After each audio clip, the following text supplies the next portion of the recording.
In 1981, Metallica was just beginning to take shape. James Hetfield and Lars Ulrich had formed the band and were in search of a lead guitarist. Enter Dave Mustaine, a fiery young musician whose technical skills and stage presence made him an easy pick. Mustaine joined the band and quickly became a key contributor, bringing with him not just his guitar prowess but also his songwriting skills. Tracks like The Four Horsemen and Jump in the Fire bore his creative fingerprints. However, Mustaine's time in Metallica was marred by his volatile personality and substance abuse issues. His heavy drinking and aggressive behavior often led to clashes with the other band members. A series of distinct incidents gradually strained the relationship between Dave Mustaine and the rest of Metallica. One of the most notable was when Mustaine spilled beer over Ron McGovney's bass, causing significant damage to the instrument. This act was not only seen as careless, but also as a sign of disrespect, deepening the tensions between them. Another infamous incident involved Dave Mustaine's dog. During their early days, Mustaine brought his dog to the house where Metallica's members lived and rehearsed. The dog, however, was aggressive and reportedly attacked Ron McGovney, the band's bassist at the time. In response, Mustaine became defensive and lashed out, creating a hostile environment in the already tense household. This event was symbolic of Mustaine's unpredictable nature and further fueled the growing divide between him and the rest of the band. While it may seem minor compared to other issues, it highlighted the clashing personalities and lack of harmony within the group, contributing to the decision to part ways with him. Another key factor in the growing tension was the physical altercations between Dave Mustaine and other band members, particularly James Hetfield. Their clashes were often fueled by Mustaine's temper and excessive drinking.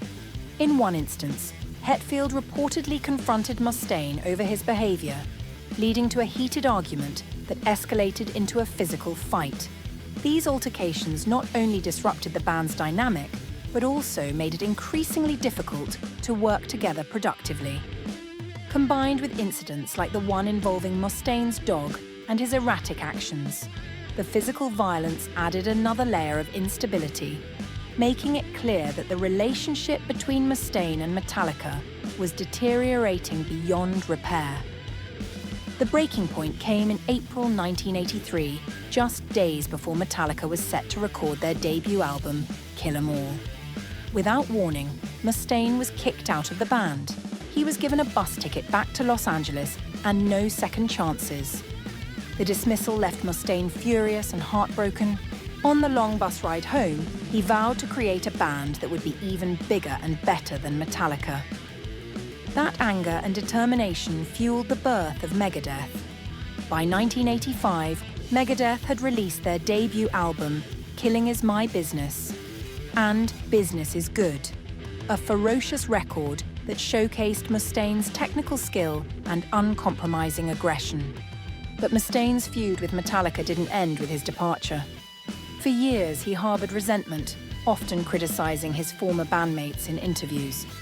The rivalry was further inflamed when Metallica achieved massive success with albums like Master of Puppets and the Black Album. To Mustaine, their rise to fame was a painful reminder of the opportunity he had lost.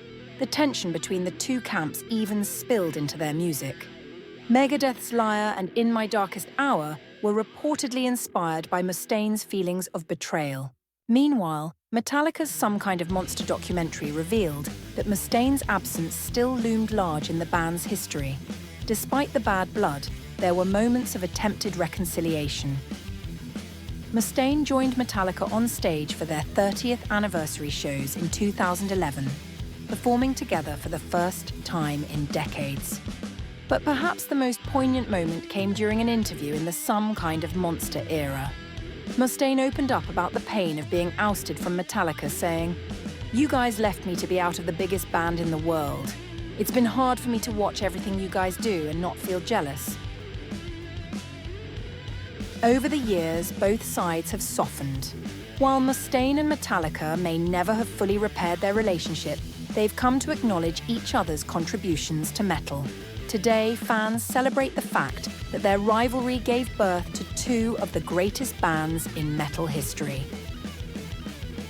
In an interview from a couple of years ago with Consequence of Sound, the musician clarified that he is now on good terms with his former bandmates. "It took us some time to become friends again, but I dare to say we're better than ever. It's a back and forth," he explained. "I think our emotions are understandable to anyone who has gone through a breakup." Mustaine compared the situation to going through a divorce, a process in which each party involved has their own version of events. Everyone goes their separate ways, and sometimes you try to justify the decision you made.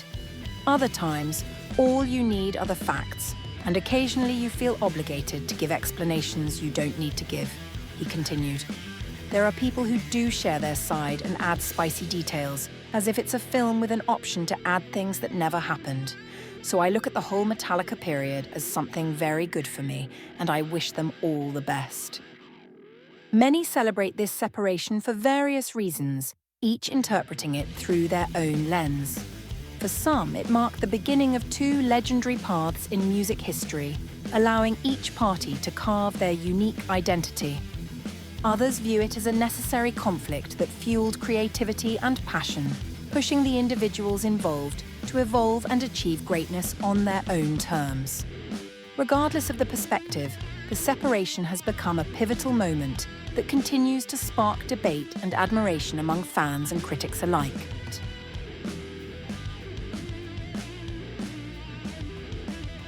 The feud between Mustaine and Metallica stands as one of the most iconic chapters in rock history, fueled by raw talent, clashing personalities, and creative ambition. Over the years, it evolved from bitterness to mutual respect, highlighting the complexities of human relationships. What once seemed like an irreparable rift eventually became a testament to growth and reconciliation. Both sides achieved legendary success, proving that separation can lead to extraordinary paths. In the end, their shared history remains a powerful reminder of how conflict can shape greatness. For fans, it's a story of redemption and the enduring spirit of rock and roll.